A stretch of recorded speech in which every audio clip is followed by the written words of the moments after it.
IT शेयरों में आज फिर कमजोरी। कोफोर्ज, एम्फासिस, विप्रो, परसिस्टेंट में 1 से 2.5% की कमजोरी। कोफोर्ज 2 दिन में 7% फिसला।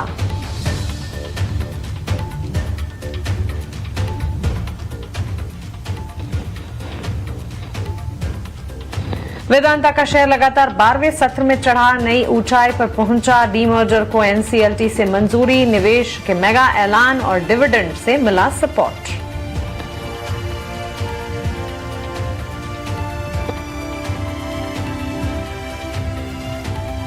सोने में रिकॉर्ड तेजी और बेन कैपिटल के निवेश से मनप्पुरम फाइनेंस में शानदार तेजी, करीब 7% का उछाल। वहीं चांदी में रिकॉर्ड रैली से हिंदुस्तान जिंक में भी तेजी जारी।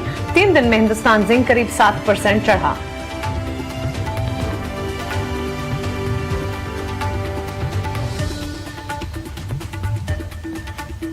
बायोकॉन से टाइप 2 डायबिटीज की दवा के मार्केट करार की वजह से दौड़ा अजंता फार्मा। शेयर में 2% की तेजी। 26 देशों में सेमाग्लोटाइड के मार्केटिंग के लिए अग्रीमेंट।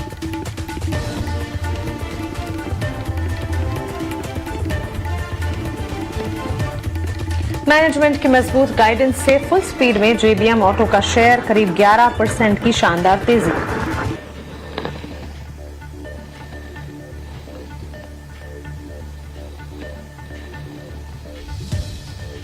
स्टोनपीक खरीदेगी कैस्ट्रॉल। ग्लोबल में ब्रिटिश पेट्रोलियम की 65% हिस्सेदारी, 35% हिस्सा कैस्ट्रॉल के पास बना रहेगा। खबर के बाद इंट्राडे में 9% दौड़ा ये शेयर।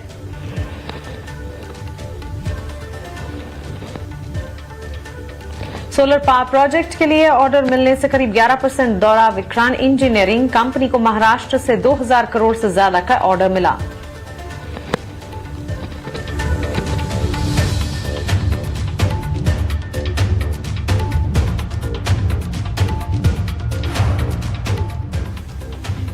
नेक्स्ट वीक काफी मार्केट कंसोलिडेट ही करेगा क्योंकि इंस्टीट्यूशनल पार्टिसिपेशन बहुत थिन रहेंगे और 1 महीने बाद फिर बजट भी ड्यू है, जिसके कारण काफी वॉलेटिलिटी एक्सपेक्ट कर सकते हैं। सो इन जनरल जैन मंथ में मार्केट में काफी अप्स एंड मूव्स दिखाई देते हैं। जो बजट स्पेसिफिक सेक्टर्स है उनमें काफी फोकस शिफ्ट हो जाता है। तो आप कह सकते हैं कि एंटायर जैन मंथ में हम काफी वॉलेटिलिटी देख सकते हैं और अर्निंग सीजन भी क्योंकि स्टार्ट हो जाएगी तो मैनेजमेंट कमेंट्रीज काफी इंपॉर्टेंट रहेगी फॉलो अप करने के लिए। तो शायद एक clear cut trend post budget और अर्निंग सीजन के बाद ही एक इमर्ज होके हमारे सामने आएगी।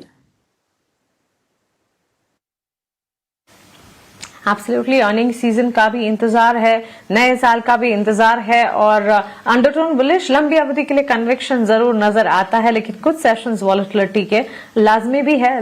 वेकेशन मोड में चल पड़े हैं, एफआईआईज हो चाहे डीआईज हो, मार्केट पार्टिसिपेंट्स, रिटेल पार्टिसिपेंट्स भी, और इसी के चलते हम देख रहे हैं कि एक रेंज बाउंड कामकाज बाजार में। Vatsal, good afternoon to you as well. आप बताएं बाजार की तस्वीर आप फिलहाल कैसी देख रहे हैं? Very good afternoon.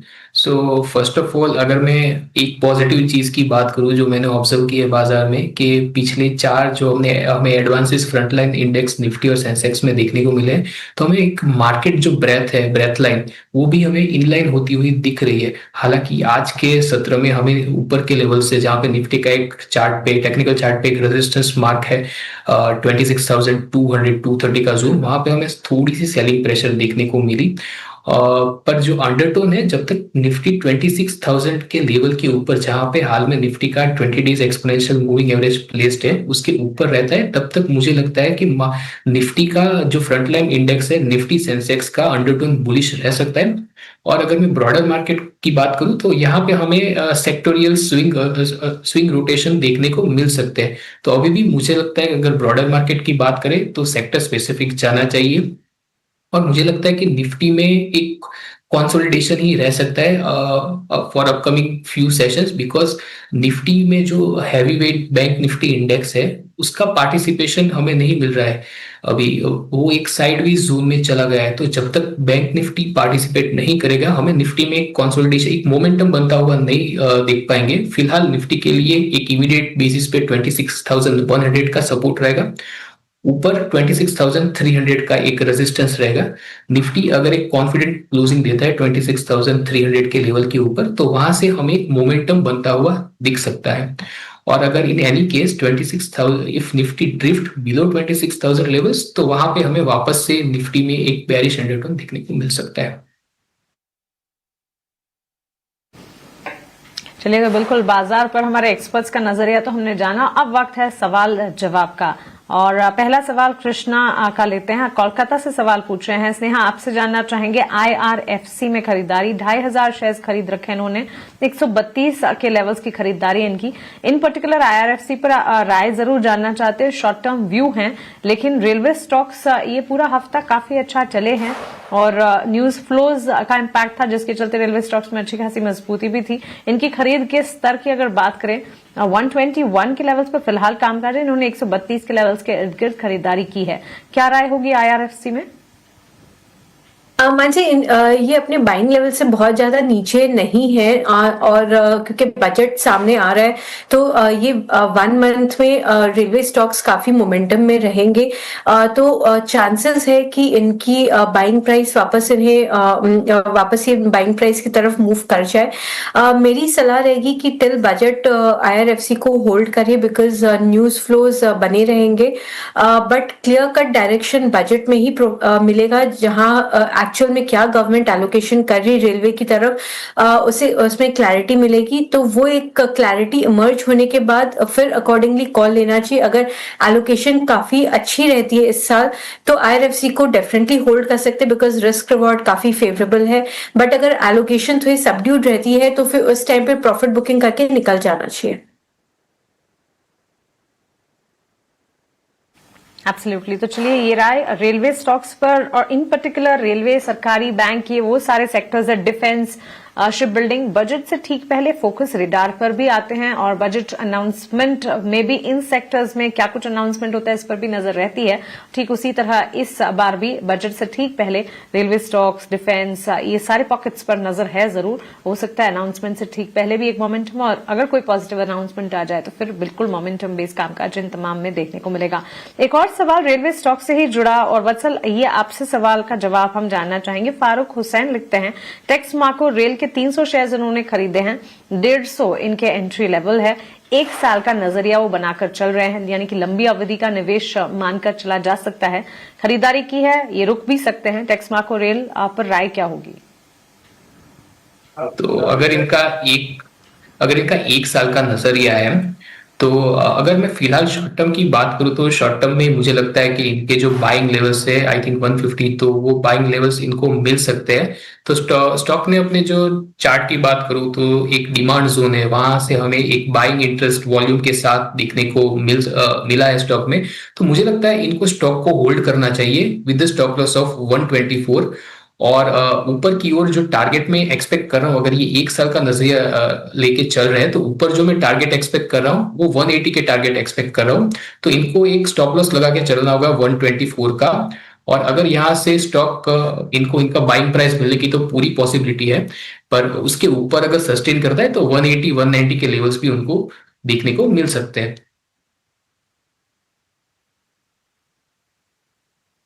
सो चलिए, टेक्स मार्को रेल और all in all railway stocks पर ये एक टेक हमें मिलता हुआ। रेलवे स्टॉक्स पर नजर भी रखेंगे, लंबी अवधि का नजरिया भी हमने जाना, और शॉर्ट टर्म व्यू भी हमारे एक्सपर्ट से हम समझ रहे हैं।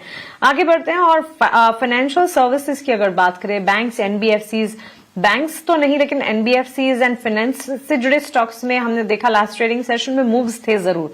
श्रीराम फाइनेंस पर स्नेहा, एक सवाल है हमारे व्यूअर का। गौरव प्रयागराज से लिखते हैं, 100 शेयर्स खरीदे हैं श्रीराम फाइनेंस के, 620 अपने एंट्री लेवल बता रहे हैं। आगे आपसे रणनीति जानना चाहते हैं कि पोजीशन का क्या किया जाए। वैसे इनकी एंट्री से आगे चल गया है स्टॉक, और लास्ट ट्रेडिंग सेशन में भी मजबूती थी।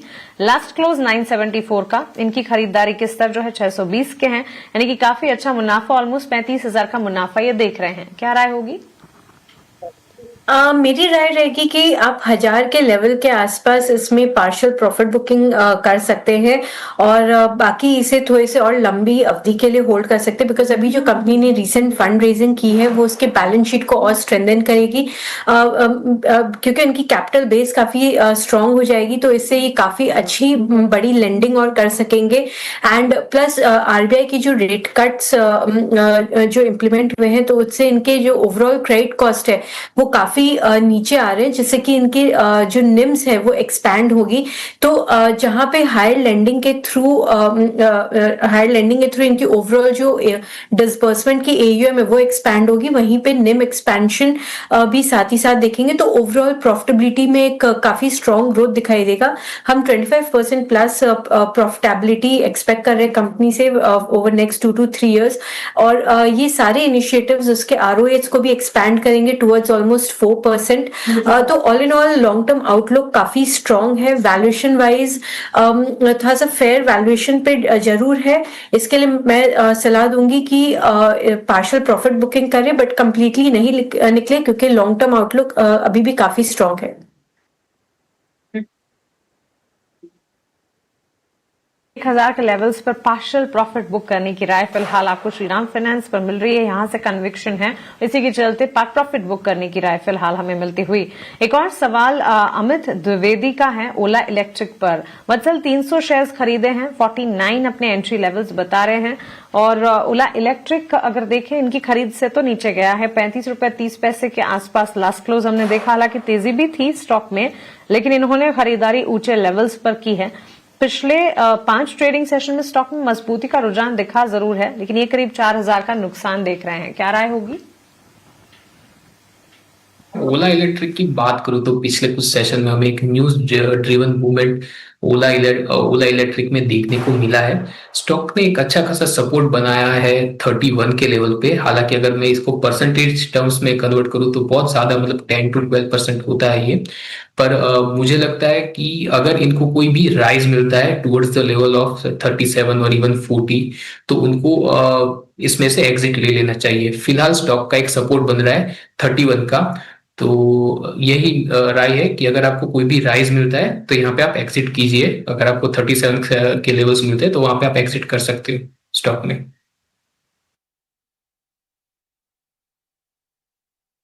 ओला इलेक्ट्रिक पर ये टेक फिलहाल हमें मिलता हुआ। स्नेहा, जिस तरह से हम बात कर रहे थे अभी थोड़ी देर पहले budget related spaces and sectors की, डिफेंस एंड शिप बिल्डिंग पर भी फोकस रहता है। शिप बिल्डिंग स्पेस में गार्डन रीच शिप बिल्डर पर एक व्यूअर का सवाल है। संभाजी लिखते हैं उन्होंने खरीद रखे हैं garden reach ship builder GRSC के स्टॉक 25, 3133 अपने एंट्री लेवल बता रहे हैं। नुकसान है और सवाल यह कि रिकवरी कब होगी। हालांकि डिफेंस शिप बिल्डिंग काफी अच्छा चले थे, ऑर्डर विंस की खबरें भी ढेर सारी आई। एक अच्छी रैली देखने के बाद फिर हमने देखा एक ब्रीदर लिया है इन स्टॉक्स ने, डाउनसाइड भी देखी है। जीआरएससी पर राय क्या होगी? ये जीआरएससी मैं कवर तो नहीं करती हूँ, बट जीआरएससी भी मोमेंटम में रहना चाहिए at least in the near term. जैसा आपने कहा कि पहले इस सेक्टर में भी हलचल बनी रहेगी। तो मेरी तो राय यह रहेगी कि जो भी बजट रिलेटेड सेक्टर्स स्टॉक्स हैं उनमें अभी बने रहिए। जैन मंथ में जब भी अपॉर्चुनिटी मिलता है तब उसमें से निकलने की कोशिश करिए, बट एटलीस्ट अभी हड़बड़ में ना निकल के निकलेंगे, या पोस्ट बजट जब एक बार अनाउंसमेंट हो जाए, थोड़ी सी क्लैरिटी इमर्ज हो जाए, फिर उसमें कॉल लेंगे तो ज्यादा सही रहे।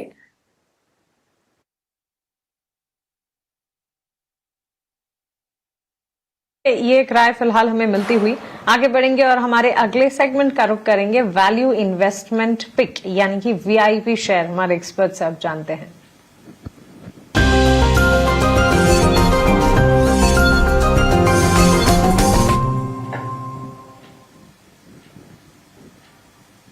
वत्सल, बताएं वैल्यू इन्वेस्टमेंट पिक कैटेगरी में कौन सा वीआईपी शेयर आज आप सुझाकर जाएंगे?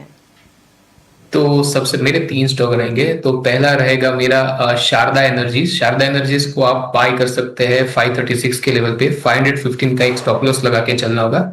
ऊपर की ओर जो टारगेट में एक्सपेक्ट कर रहा हूँ 560 के टारगेट में एक्सपेक्ट कर रहा हूँ। स्टॉक ने एक फॉलिंग चैनल का ब्रेकआउट दिया है, 200 डेज एक्सपोनेंशियल मूविंग एवरेज को रिक्लेम किया है, 20 डेज एक्सपोनेंशियल मूविंग एवरेज के ऊपर सस्टेन कर रहा है, तो इस पे एक पॉजिटिव बायस बन रहा है। दूसरा एक कॉल रहेगा रेलवे सेक्टर से आरवीएनएल। तो सेम सेटअप है, स्टॉक ने एक फॉलिंग चैनल का ब्रेकआउट दिया है, 3 फॉलो अप बाइंग सेशन देके स्टॉक अपने 20 डेज एक्सपोनेंशियल मूविंग एवरेज के ऊपर सस्टेन कर रहा है। तो मुझे लगता है स्टॉक में स्ट्रेंथ जारी रह सकती है और बिल्डअप हो सकती है। तो 345 पे बाय रहेगा, वेरी शॉर्ट टर्म कॉल रहेगा। 336 का एसएल रहेगा, 360 का टारगेट रहेगा। तीसरा है चंबल फर्टिलाइजर।